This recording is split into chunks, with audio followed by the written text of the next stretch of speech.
Speculators and players are starting to panic with the upcoming ban announcements, and that means a lot of cards are being dumped on the market.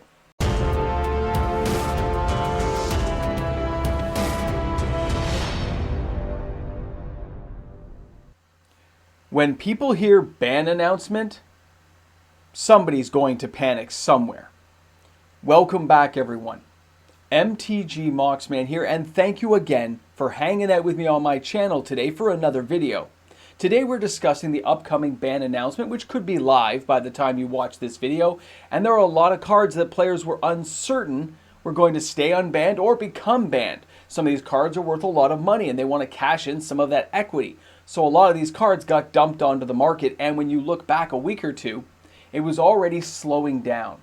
Buy lists were coming down a little bit. Players weren't buying as many copies of these cards, and they're just all hanging on the fence wondering if it's going to be banned. And what I mean by that, Wizards of the Coast is a key indicator. They make a lot of money on these cards. Cards that we are going to talk about today are worth a lot to the company. Maybe not in physical realm of like, hey, this card's already been out for a year. We don't get any money from the boxes. No, we're talking reprint equity. So Wizards of the Coast is unlikely, if they can help it, to ban any card that makes them a lot of money. They would rather neutralize some of the weaker cards that surround that high-end card. They would rather get rid of little 10 cent, 20 cent, $2 cards, get rid of those cards that are kind of the backbone that build toward that big money-making card, so they at least can use that for reprint equity. But when players, when stores, when LGSs, when speculators hear this, they start to panic in anticipation, and they'll dump their stock onto the market, especially if they have a lot of money tied up in the card and they were slowly selling off for profit. Now, let's take a look at this first card, because there were so many copies of this card getting dumped onto the market.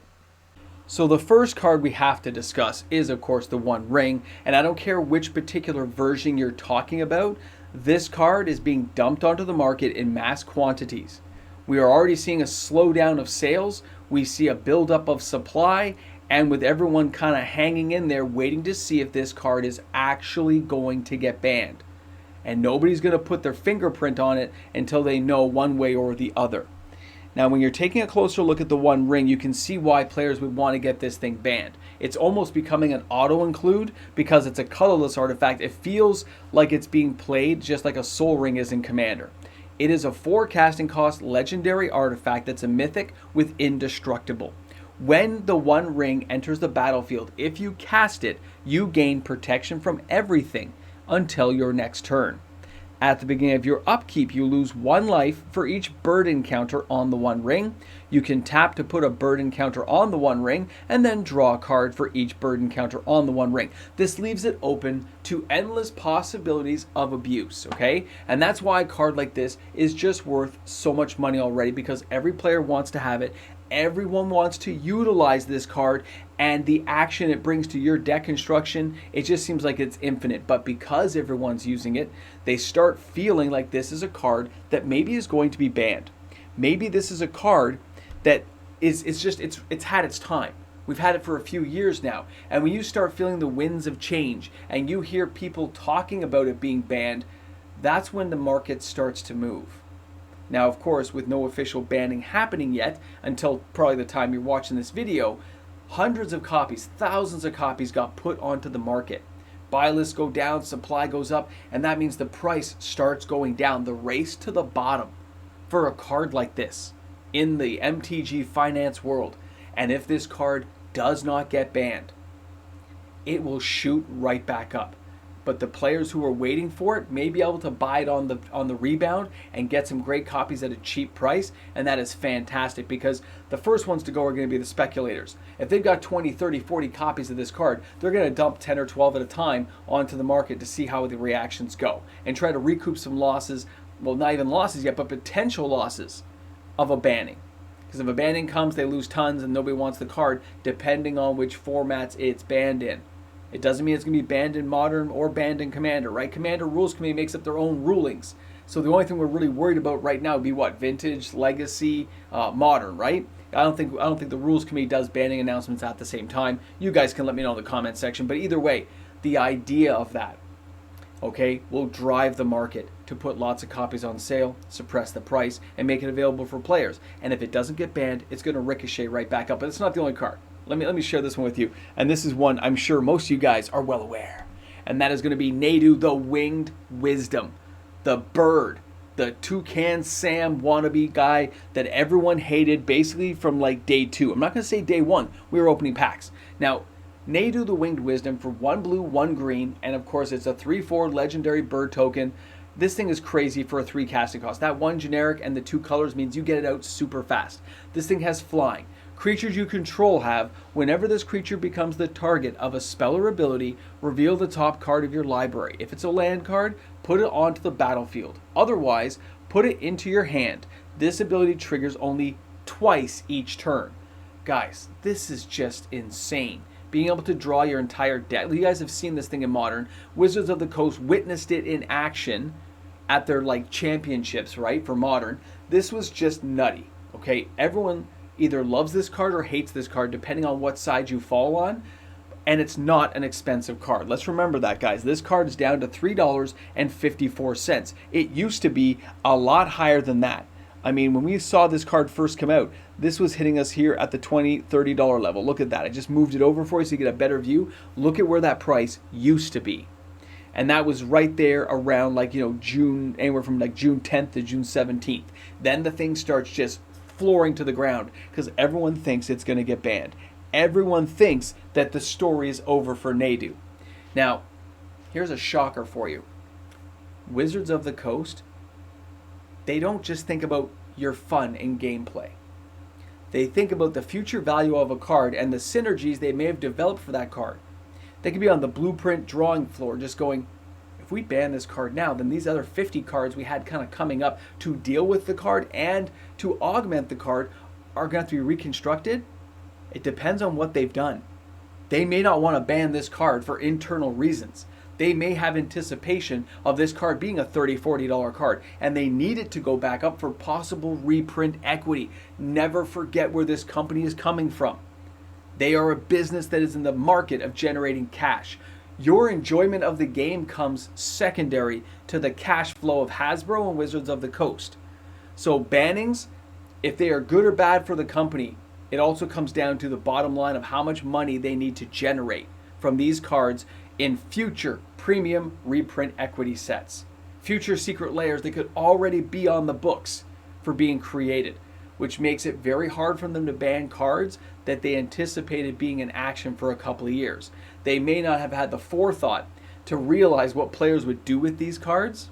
They should have, but that doesn't matter. They maybe didn't see it coming. Their R&D didn't see it coming. And then some ingenious players get out there and say, look what we can do with this card. So cards like Nadu, maybe Grief. I didn't put that up today, but Grief is another one I know has been causing a lot of problems for players. They are more likely to neuter, to take away, to weaken the cards around a big card. They like taking away the pillars of the leg of that stool than take away the actual stool itself. They want that stool to be there for reprint equity, so they'll take the claws away. They'll declaw the cat and say, you can't have those things, man. Nadu's got a lot of those zero casting cost equip things. They'll take those things out instead, making it easier to deal with, but also allowing that card to be there still. So if players want to buy it and play with it, they can actually ramp it back up. I'll be curious to see what happens, though, in the rebound in this market after the announcements come out. I'll probably have a follow-up video for this because we need to know where the action went, where the story took us, and what's going to happen on that secondary market. Because the rebound can be just drastic. That rubber band effect when nothing gets banned, or it's very minor bannings because Wizards of the Coast didn't want to touch anything at the time, can just be catastrophic to speculators in the market who really thought we had to dump these out, and then it turns out nothing bad happened. Either way, you guys let me know where you fall on this side of the fence. Are you happy for these kind of bannings? Are you not happy? And if the banning announcement is already out, start putting some comments in the comment section of how things you think should turn out in the future based on what they've done today, in case this video is out before or after that banning time. Guys, thanks a lot for hanging out with me today. I hope you found this video informative. I hope you had a good time while you were here. And of course, I look forward to seeing you all tomorrow for another video. Guys, have a great one. Shop smart, shop smart.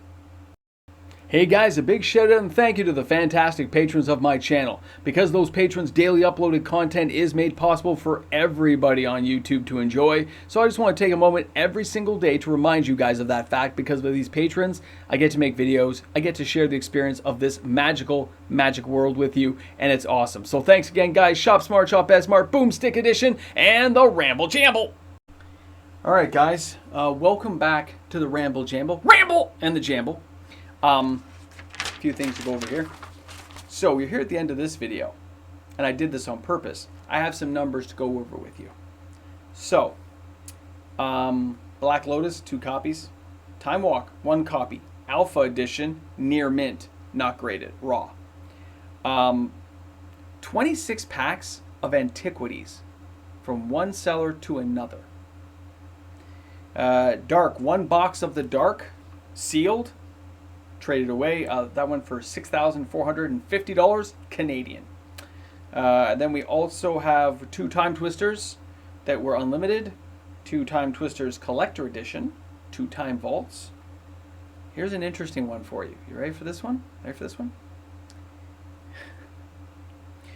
Beta Mox cut in half. $1,500. It's cut in half. $1,500 Canadian. Beta Mox. Ruby. Beta Mox Ruby.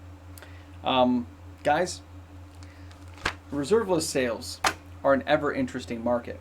I didn't have enough sales or time to do a full video, so I stuffed it into the end of this one just to give you an idea that I'm still tracking the market. I'm still seeing what's going on. My biggest surprise is the low level of dual lands being sold right now, and that is strictly because of the fact that dual land prices have rebounded so much. They are no longer as affordable, and what I mean by that is there are players out there who want to buy them to play with, and they have a budget.